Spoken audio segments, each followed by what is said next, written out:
नमस्कार दोस्तों, मैं सोनम जैन और आप सभी देख रहे हैं एस जे सोनम चैनल पर आप सभी का स्वागत है। दोस्तों, आज की कहानी है भाभी से भी मायका होता है। यदि आप सभी को मेरे द्वारा लिखी गई यह कहानी पसंद आए तो चैनल को सब्सक्राइब कर दीजिएगा और पास में जो बेल आइकन का बटन है उसे भी प्रेस जरूर कर दीजिएगा, क्योंकि उसी से मिलेंगी आप सभी को मेरी आने वाली हर कहानी की नोटिफिकेशन। कहानी पसंद आने पर वीडियो को लाइक जरूर कीजिएगा, क्योंकि जब आप करते हैं वीडियो को लाइक तो मुझे मिलती है नई नई कहानियाँ लिखने के लिए प्रेरणा। और हाँ, कहानी को अपनों के साथ शेयर करना बिल्कुल ना भूलें। तो चलिए कहानी शुरू करते हैं। दीदी, आज मैंने डोसा बनाकर देखा, जरा खाकर तो बताइए कैसा बना है। सीमा ने अपनी ननद चंचल से पूछा। चंचल डोसा खाती और मुंह बनाते हुए कहती, ठीक ही है, जिसे देख सीमा का चेहरा उतर जाता। फिर चंचल सीमा से कहती, अरे भाभी, बहुत अच्छा बना है। आप तो मुझे जानती ही हैं कि मैं थोड़ी नटखट हूँ, तो मेरी बातों का बुरा मत माना कीजिए। चंचल सिर्फ नाम से ही नहीं, स्वभाव से भी बहुत चंचल थी। हंसी मजाक करना उसे बहुत पसंद था। तभी चंचल की माँ ने बोला, यह लड़की कभी नहीं सुधरेगी, डरा दिया ना उस बेचारी को। अरे मम्मी, इसमें मेरी क्या गलती? भाभी ही छोटी छोटी बातों का बुरा मान जाती हैं, और आपको तो पता है मेरा स्वभाव भी ऐसा है। और आपको ज़्यादा ही बुरा लग रहा है तो चली जाती हूँ मैं अपनी ससुराल। पैसे भी मायके में 10-15 दिन ही रुकने के लिए आती हूँ। तब सीमा ने कहा, मम्मी जी, दीदी सही कह रही हैं, मैं ही बहुत जल्द बुरा मान जाती हूँ, वरना दीदी तो दिल की बहुत साफ हैं। और दीदी, जब भी आप घर आती हैं तो मुझे बहुत अच्छा लगता है, इसलिए आप यहाँ से ससुराल जाने की बात मत किया कीजिए। तब चंचल कहती, रहने दीजिए भाभी, झूठ मत बोलिए, जानती हूँ आप तो यही सोच रही होंगी, यही ननद कब ससुराल जाएगी और कब मैं चैन से बैठूंगी। जब देखो तब परेशान करती रहती है।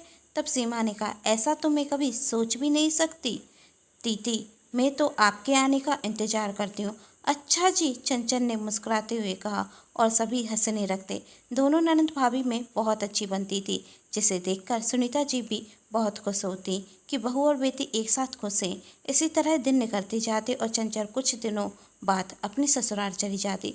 शुरू शुरू में चंचल अपने मायके जाती आती रहती थी, लेकिन धीरे धीरे वक्त निकलता गया और चंचल ने 2 प्यारे बच्चों को जन्म दिया। जैसे ही बच्चे बड़े हुए तो उसे अपने मायके जाने का समय ही नहीं मिलता।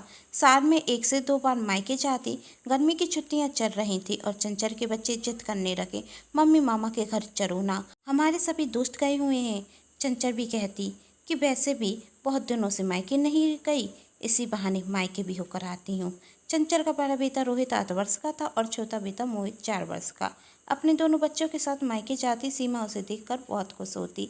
सीमा के भी 2 बेटे थे, बड़ा बेटा कुशल 7 वर्ष का और छोटा बेटा बंटी 4 वर्ष का था। जब चारों बच्चे एक साथ मिले तो खेलना कूदना शुरू हो गया।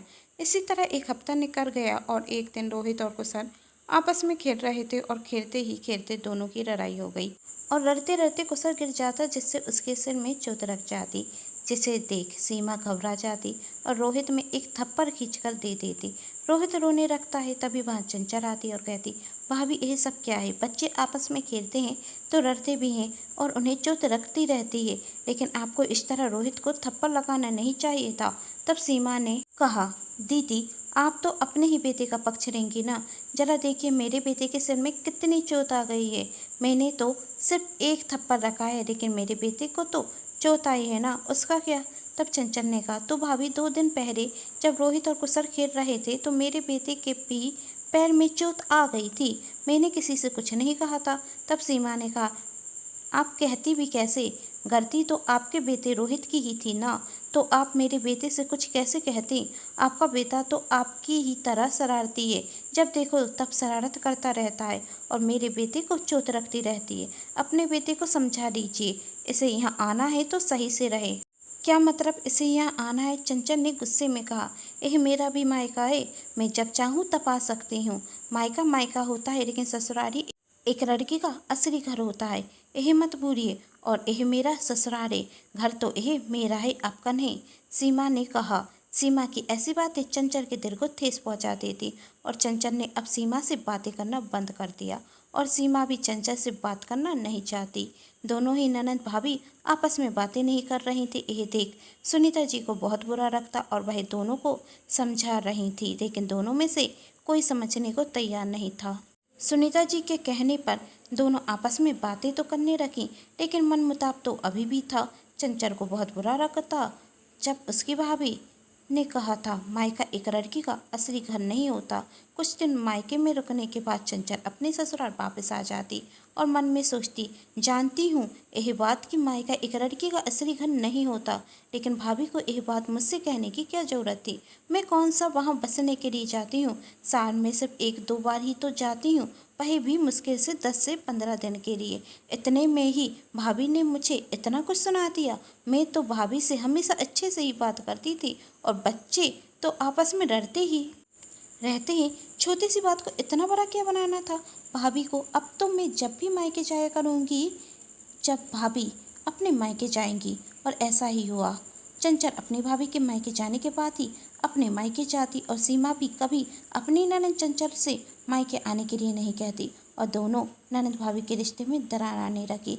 इस बात को 2 वर्ष हो गए थे और दोनों ननद भाभी के रिश्ते में सुधार भी नहीं आया। एक दिन चंचल मन में सोचती, इस लड़ाई का क्या फ़ायदा। भाभी मायके चली जाती है, उसके बाद मायके जाना अच्छा नहीं लगता। एक काम करती हूँ, अभी मायके जाती हूँ, अभी तो भाभी भी घर पर ही है। यही सोच एक दिन सीमा के होते हुए चंचल मायके जाती तो सीमा चंचल को देखते ही सा मुँह फुरा रही थी और अपने मायके के लिए निकल जाती। जब वह अपने मायके जाती तो उसकी भाभी भी अपने मायके जाने के लिए तैयार होने रखती। तब सीमा अपनी भाभी ऋतु से कहती, भाभी मुझे आए हुए 1 घंटा नहीं हुआ और आप मायके जाने की तैयारी कर रही हैं। कुछ दिन मेरे साथ रुके फिर मायके चली जाना। तब ऋतु ने कहा, नहीं दीदी, मैं तो आज ही मायके जाऊंगी। तब सीमा ने अपनी माँ से कहा, माँ भाभी की अकड़ तो देखो, मैं मायके आई और यह अपने मायके जा रही हैं। क्या इनका फर्ज नहीं बनता कि कुछ दिन मेरे साथ रुके। मैं कौन सा हर दिन मायके में रहती हूँ, साल भर में सिर्फ 1 ही बार तो आती हूँ, वह भी गर्मियों की छुट्टी के लिए। फिर भी भाभी मेरे साथ नहीं रुक सकती। क्या मैं इतनी बुरी हूँ। तभी सीमा की माँ ने कहा, बेटी बुरी तो तेरी ननद चंचल भी नहीं है, लेकिन रुकती तो तू भी उसके साथ नहीं है। 2 वर्ष हो गए हैं, लेकिन 2 वर्ष में एक दिन भी तुम दोनों ननद भाभी एक साथ रुकी नहीं हो। और इस बार तो चंचल ने पहल भी की, तेरे होते हुए वह मायके भी आ गई, लेकिन तू उसे देखते ही साथ अपने मायके आ गई। क्या फर्ज नहीं बनता अपनी ननद के साथ रुकने का तेरा। तब सीमा ने अपनी माँ से गुस्से में कहा, माँ मेरी ननद के बारे में तो आप कुछ कहिए नहीं। आपको पता है ना उसके बेटे रोहित ने मेरे बेटे को कितनी बुरी तरह चोट पहुंचाई थी और मेरी ननद अपने बेटे की गलती मानने को तैयार ही नहीं थी। तभी सीमा की माँ कहती, ऐसी लड़ाई तो बच्चों में होती रहती है और ऋतु और तेरे बेटे में भी तो लड़ाई होती रहती है। और भूल गई अगली बार जब तू मायके आई थी तो कुसर और ऋतु के बेटे में भी लड़ाई हुई थी, जिसमें ऋतु के बेटे को चोट आई थी। तब तुझे बुरा नहीं लगा था क्यों। और मेरी बहू ने तो तुझसे कुछ कहा भी नहीं था और तूने अपनी ननद को कितना सुना दिया था। अरे बेटी, बच्चे हैं वह तो आपस में लड़ते रहते हैं, उनकी बातों को मन पर नहीं रखाना चाहिए। और कुसर तो मुझसे खुद कहता है कि उसका मन होता है रोहित के साथ खेलने का, लेकिन माँ बात नहीं करने देती। क्यों छोटी छोटी बातों को बड़ा कर रही है। रिश्ते मजबूत रखना सीख बेटी। और गलती तो कहीं ना कहीं तेरी भी थी। तुझे भी तो अपनी ननद से नहीं कहना चाहिए था ना कि एक लड़की का असली घर उसका ससुराल होता है, मायका नहीं। जरा सोच, तेरी भाभी तुझसे कहते कि आप इस घर में आती ही क्यों हैं, यह आपका घर थोड़ी ना है। एक लड़की का असली घर उसका ससुराल होता है, तो अपने ससुराल में ही रहिए। तो तुझे कैसा लगेगा। चंचल बेटी को मैं बहुत अच्छे से जानती हूँ और वह बहुत अच्छे स्वभाव की है। जब तेरी नई नई शादी हुई थी ना, तो उसने एक अच्छी ननद होने का बहुत अच्छा फर्ज निभाया था। तुझे सही और गलत का एहसास कराया था, लेकिन तूने अपनी ननद को एक पल में ही पराया कर दिया। क्या भाभी से मायका नहीं होता। मेरी बेटी, तूने आज साबित कर दिया कि मायका भाभी से नहीं माँ से होता है। इसका मतलब तो यह है कि यदि करके दिन में इस दुनिया से चली गई तो तेरा मायका छूट जाएगा ना। नहीं माँ, ऐसा मत कहिए, सीमा ने उदास होते हुए कहा। तो ऐसा तुम भी अपनी ननद से मत कहा कर, उसे भी बुरा लगता है। बेटी, हम जैसा बीज बोएंगे वैसा ही पाएंगे। जो तू अपनी ससुराल में अपनी ननद के साथ व्यवहार करेगी, तेरी भाभी तेरे साथ वैसा व्यवहार करेगी। माँ, मुझे अपनी गलती का एहसास हो गया है। सीमा ने कहा, मैं अपनी ननद चंचल से माफ़ी मांगती हूँ। आप सच कहती हैं। चंचल दीदी तो रिश्ते को सुधारने की कोशिश करती हैं, लेकिन मैं ही एक बात को लेकर बच जाती हूँ। तभी वहाँ सीमा की भाभी ऋतु आती और कहती, दीदी मैं मायके थोड़ी ना जा रही हूँ। यही सब तो मैंने नाटक किया था आपको एहसास दिलाने के लिए कि आप चंचल दीदी के साथ गलत कर रही हैं। तभी सीमा अपनी भाभी ऋतु से कहती, भाभी आप अपने मायके चली जाइए, क्योंकि अब मैं अपने ससुराल जा रही हूँ अपनी ननद चंचल के साथ रुकने, और फिर जब मैं ससुराल से मायके आऊँगी तो भी अपने मायके से ससुराल आ जाना। फिर हम दोनों ननद भाभी मिलकर एक साथ रहेंगे, है ना माँ? सीमा ने अपनी माँ से कहा।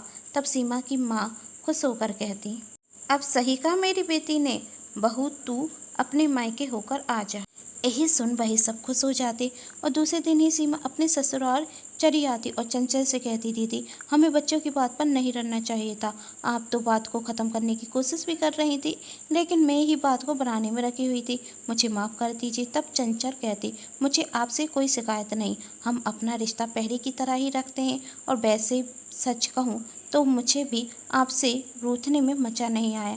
यही सुन सुनीता जी भी बहुत खुश होती और वह दोनों ननद भाभी बहुत अच्छे से रहते। कहानी पसंद आई हो तो अपनों के साथ ज़्यादा से ज़्यादा शेयर कीजिएगा, वीडियो को लाइक कर दीजिएगा और चैनल को सब्सक्राइब करना तो नहीं भूलें ना। Thanks for watching.